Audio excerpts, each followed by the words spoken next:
Қайырлы күн 11-ші сынып білім алушылары. Дүниежүзі тарихы пәнінен қарастыратын кезекті сабағымыздың тақырыбы Мохандас Ганди және оның бейбіт жолмен қарсыласу идеясы деп аталады. Сабақтың барысында сіздермен бірге Үндістанның қоғамдық саяси даму идеологиясы ретінде гандизм ұғымы туралы ақпарат аламыз. Үндістанның ұлттық тәуелсіздікке жетудегі бейбіт жолмен қарсыласу идеяларының маңыздылығын анықтаймыз. Гандидің қоғамдық саяси өмірдегі рөліне баға беретін боламыз.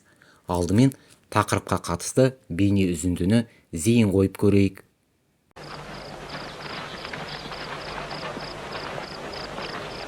По местам. Есть, сэр. Есть.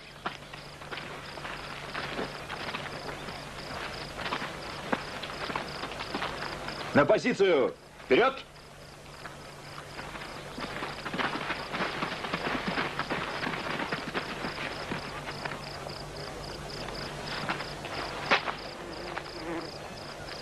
Гандиджи в тюрьме. Его ночью арестовали. В надежде, что мы испугаемся или ответим ударом на удар. Но они ошибаются.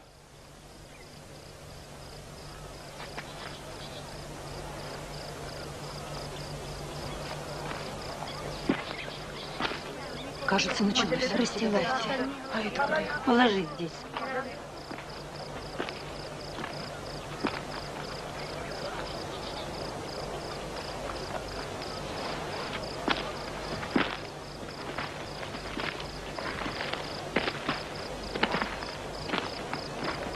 Приготовиться!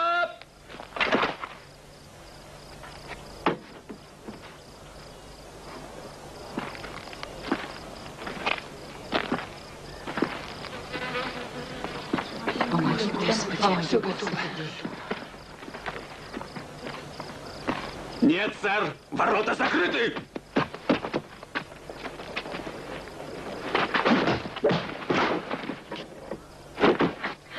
Боже мой, помогите.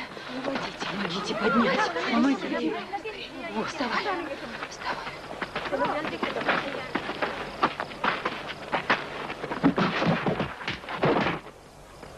Боже мой.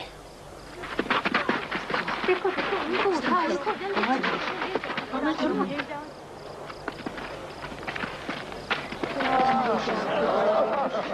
Помоги.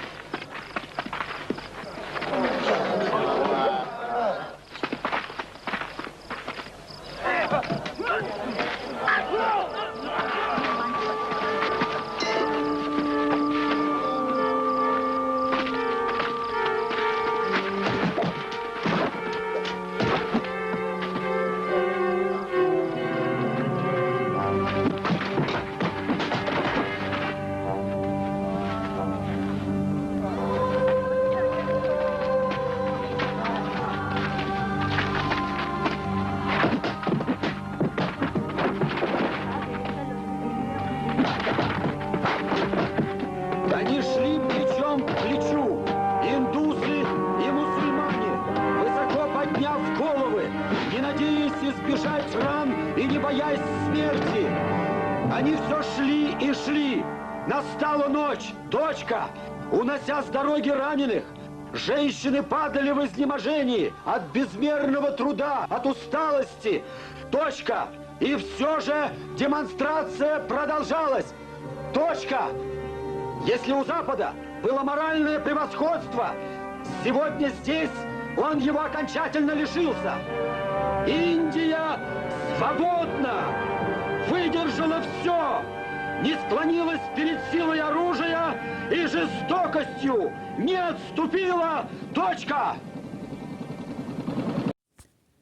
Мохандас Карамчанд Ганди 1869-1948 жылдары аралығында өмір сүрген Үндістандағы ұлт азаттық қозғалыстың көшбасшысы.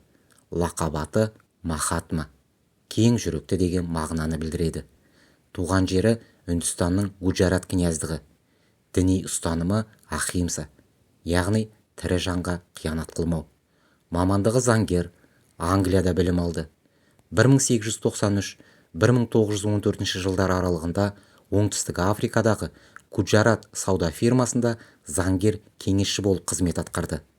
Оңтүстік Африкада көргені 150 мың үнділіктердің қатаң нәсілдік кемсітушілікке ұшырауы еді. 1907 жылы Ганди билікке күш қолданбай қарсылық көрсету идеясы сатьяграху, яғни шындықтағы төзімділік идеясын ұсынды. 1908 жылы оңтүстік Африкада Гандидің басшылығымен үнділіктерді кемсітушілікке қарсы бейбіт шерулер ұйымдастырылды және сол үшін ол түрмеге де отырды.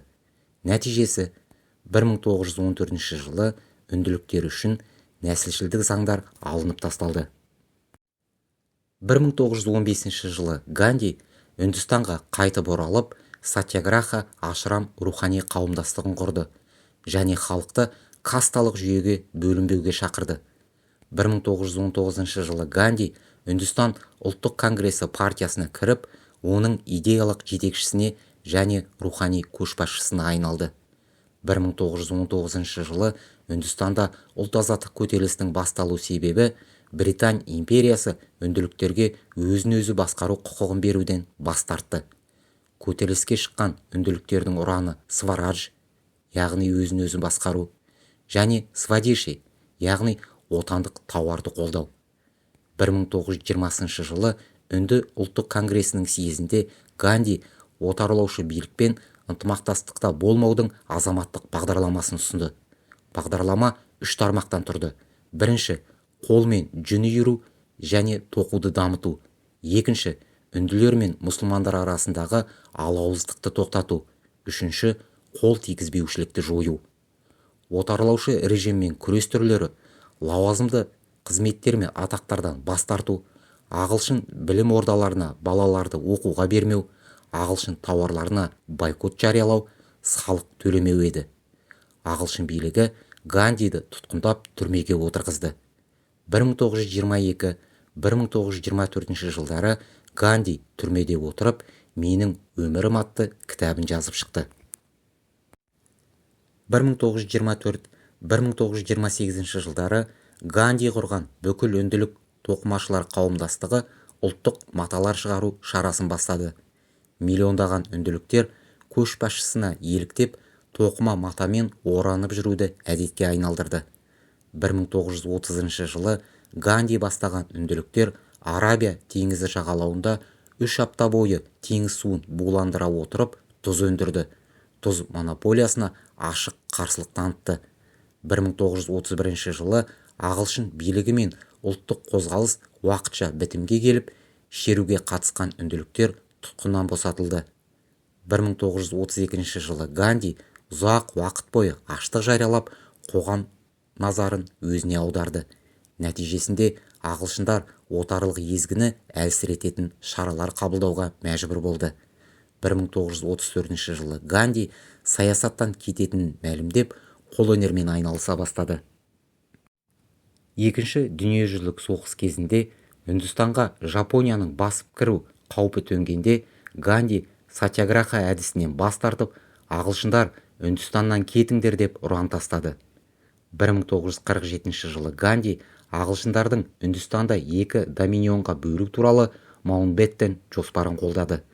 Алайда Үндістандық одақ пен Пәкістан деп атаумен бөліністің соңы үнділер мен мұсылмандар арасындағы қарулы қақтығыстарға соқтырды.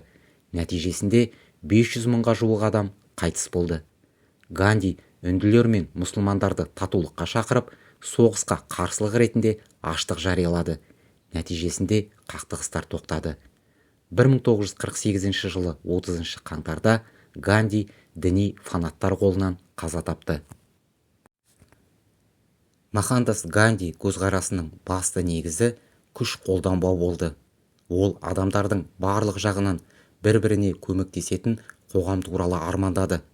Билік жергілікті өзін-өзі басқаратын органдарға берілуі тиіс. Оның өкілдері өңірлік саясатты жүргізеді, ал өңірден шыққан өкілдер Үндістанның билігіне қатысады деп санады. Гандидің саясаткер және ұлттық көшбасшы ретіндегі қызметінің маңыздылығы отаршылдыққа қарсы күресте ағылшындар мен жергілікті элитаның конституциялық диалогы бір арнаға тоғысқан саяси үлгі жасап, оны жүзеге асырды. Ганди либералдар мен радикалдардың идеологиясын біріктіріп, үнді буржуазиясының әртүрлі таптарының өзара топтасуына қол жеткізді. Оның қоғамдық саяси және философиялық көзқарастары үнді қоғамындағы барлық азаматтардың мүдделерімен үндесті. Гандидің халықты бірлікке шақыруы адамгершілік этникалық құндылықтарға негізделді. Ол қарама-қарсы тараптар саналатын байлар мен кедейлерді, брахмандар мен кесапаттыларды, үнділер мен мұсылмандарды біріктіріп, этникалық кедергілерді жоюды көздеді. Әлемде адам жанын азаптау мен қинау бар кезде, адамдар өздерінің ар-намысын қорғау үшін әрқашанда Махатма Гандиді іздейтін болады.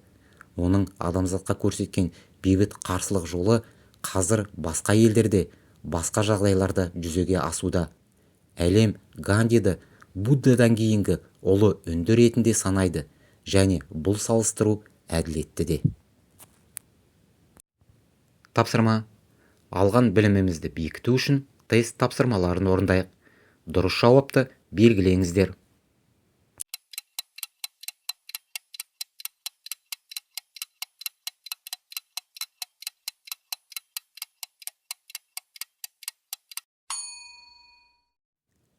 Үйге тапсырма. Гандидің бейбіт жолмен қарсыласу идеясына свод талдау жасаңыздар.